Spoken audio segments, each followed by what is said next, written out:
దయచేసి మేము కోరుకుంటున్నది ఏమిటంటే ఇప్పటికైనా మించిపోయింది లేదు. ఉద్యోగ ఉపాధ్యాయ సంఘ నాయకుల్ని ఆహ్వానించండి. గౌరవ ముఖ్యమంత్రిగా మీరు మా కోసం ఒక రోజు కేటాయించండి. సమస్యల పరిష్కారం ఎలా చేయవచ్చో రాష్ట్రీయ ఉపాధ్యాయ పండిత పరిషత్ పక్షాన మీకు సమగ్రంగా వివరించడానికి మేము సిద్ధంగా ఉన్నాం. ఈ ఉపాధ్యాయులు స్థానికత కోల్పోయిన వాళ్ళు ఎవరైతే ఉన్నారో వాళ్ళందరినీ జీవో 317ను సవరిస్తూ అసెంబ్లీలో తీర్మానం చేసి సొంత జిల్లాలకు పంపించండి. లేదా 317 జీవోని రద్దు చేసి కేంద్ర ప్రభుత్వ అనుమతితో మరొక జీవో తీసుకొచ్చి దాన్ని సజావుగా విభజన ప్రక్రియను నడిపించండి. లేదంటే ఈ 317లో ఎవరైతే స్థానికత కోల్పోయారో వారిని రాష్ట్ర ప్రభుత్వ పెద్దగా మీకున్న విశేష అధికారాన్ని ఉపయోగించి ఆ జీవోలో పేర్కొన్న విధంగా 27, 28 పేరా ద్వారా రాష్ట్రంలో ఉన్నటువంటి ఈ స్థానికత కోల్పోయిన ఉపాధ్యాయులను ఉద్యోగులను సొంత జిల్లాలకు తీసుకొచ్చే విధంగా చర్యలు చేపట్టాలని విజ్ఞప్తి చేస్తున్నాం. ఇది ఎలా చేయవచ్చో మీకు ఉదాహరణ కూడా చెప్పదలిచాం.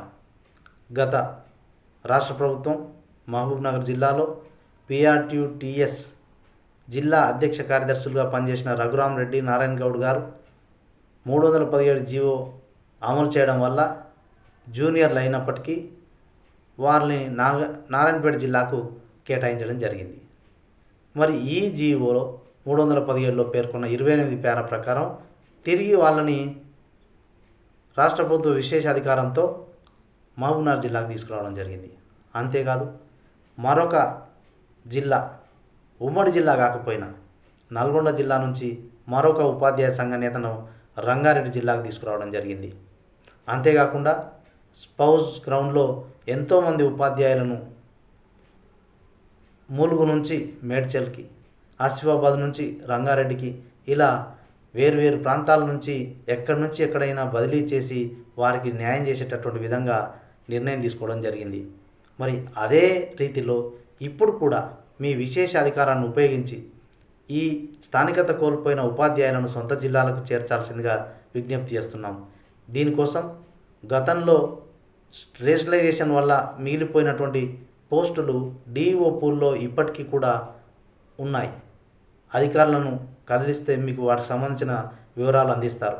ఆ పోస్టులను ఓపెన్ చేసి మరి అందులో వీరిని పని చేయించవచ్చు. అంతేకాకుండా ఒకవేళ అందరికీ అలా చేయడం సరైన సంఖ్యలో పోస్టులు లేకపోతే, సాధ్యం కాకపోతే సూపర్ న్యూమరీ పోస్టులని కేటాయించాల్సిందిగా కోరుతున్నాం. కనీసం దశల వారీగా అయినా సరే ఒక జీవో విడుదల చేసి యాజ్ పర్ సీనియారిటీ నష్టపోయినటువంటి వాళ్ళందరినీ ఇక్కడికి తీసుకురావాల్సిందిగా సవినయంగా విజ్ఞప్తి చేస్తున్నాం. అన్న, విద్యాశాఖలో విప్లవాత్మకమైన మార్పు తీసుకొస్తున్నటువంటి గౌరవ ముఖ్యమంత్రి గారు ఈ 317 జీవోని పరిష్కరించడం ద్వారా మీకు ఎనలేని కీర్తి ప్రతిష్టలు, ఖ్యాతిని పొందుతారని ఈ సందర్భంగా తెలియజేస్తున్నాం. అంతేకాకుండా మరొక అంశం CPS రద్దు. దీన్ని కూడా మేనిఫెస్టోలో చేర్చినటువంటి అంశమే. ఈ 2 అంశాలపై కూడా మీ నిర్ణయాలు ఉండాలని మనస్ఫూర్తిగా కోరుకుంటూ దీనికోసం పరిష్కార మార్గాలు తెలుసుకోవడం కోసం ఉపాధ్యాయ వర్గాలతో, సంఘ నాయకులతో వెంటనే సమావేశం ఏర్పాటు చేసి మరి భరోసా కల్పించి స్థానికత కోల్పోయిన ఉపాధ్యాయులను మనం ఊరట కలిగించేలాగా నిర్ణయం తీసుకొని వెంటనే వాళ్ళ జిల్లాలకు కేటాయించేలాగా జీవో మార్పు చేసి లేదా విశేష అధికారాన్ని ఉపయోగించి ఈ సొంత జిల్లాలకు తీసుకురావడానికి నిర్ణయం తీసుకోవాల్సిందిగా విజ్ఞప్తి చేస్తున్నాం.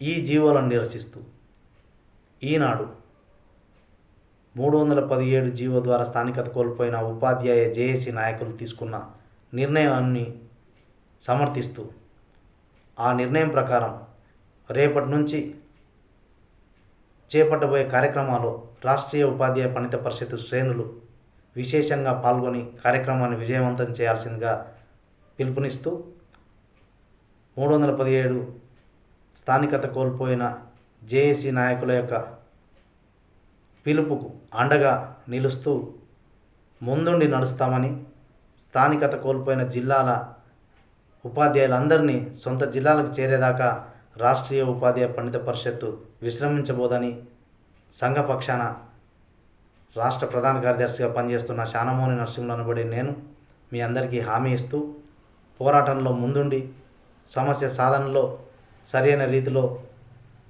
ప్రాతినిధ్యం చేసి పరిష్కార మార్గాలను సూచించి ప్రభుత్వానికి ఉపాధ్యాయ లోకానికి మధ్య వారధిగా పనిచేస్తామని మరి ఈ సందర్భంగా ఉపాధ్యాయ లోకానికి విజ్ఞప్తి చేస్తూ ఎవరు అధైర్యపడవద్దని, సమస్య పరిష్కారం అవుతుందనే నమ్మకంతో